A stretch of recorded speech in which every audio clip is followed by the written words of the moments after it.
The worth of a state in the long run is the worth of the individuals composing it. War is an ugly thing, but not the ugliest of things.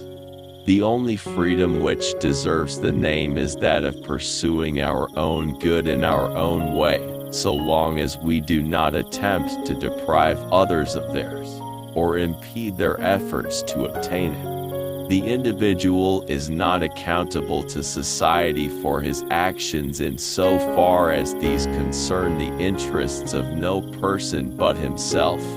The peculiar evil of silencing the expression of an opinion is that it is robbing the human race.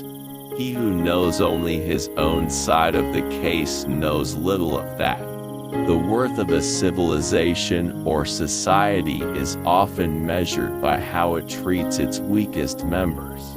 The only purpose for which power can be rightfully exercised over any member of a civilized community, against his will, is to prevent harm to others. Conservatives are not necessarily stupid, but most stupid people are conservatives.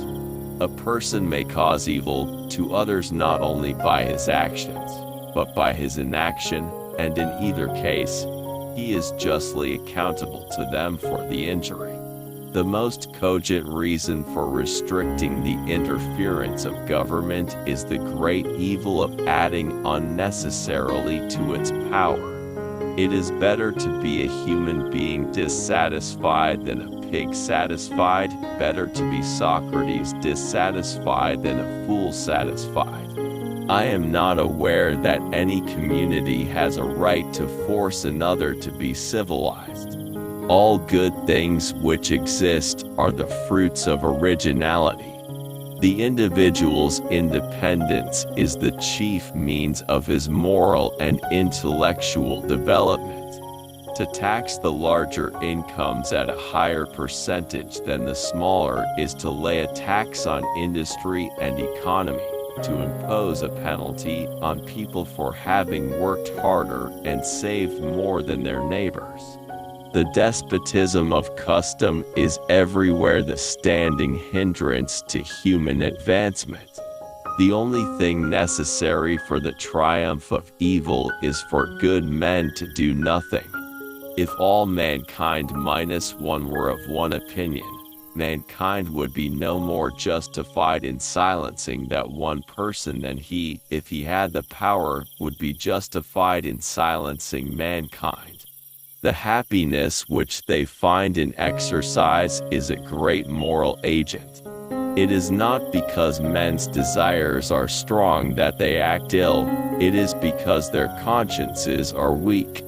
The idea that truth always triumphs over persecution is one of those pleasant falsehoods, which most experience refutes. The heart and soul of man cannot be permanently satisfied with only food and raiment. I never meant to say that the conservatives are generally stupid. I meant to say that stupid people are generally conservative. A general state education is a mere contrivance for molding people to be exactly like one another. The fatal tendency of mankind to leave off thinking about a thing when it is no longer doubtful is the cause of half their errors. It still remains unrecognized that to bring a child into existence without a fair prospect of being able not only to provide food for its body, but instruction and training for its mind, is a moral crime, both against the unfortunate offspring and against society.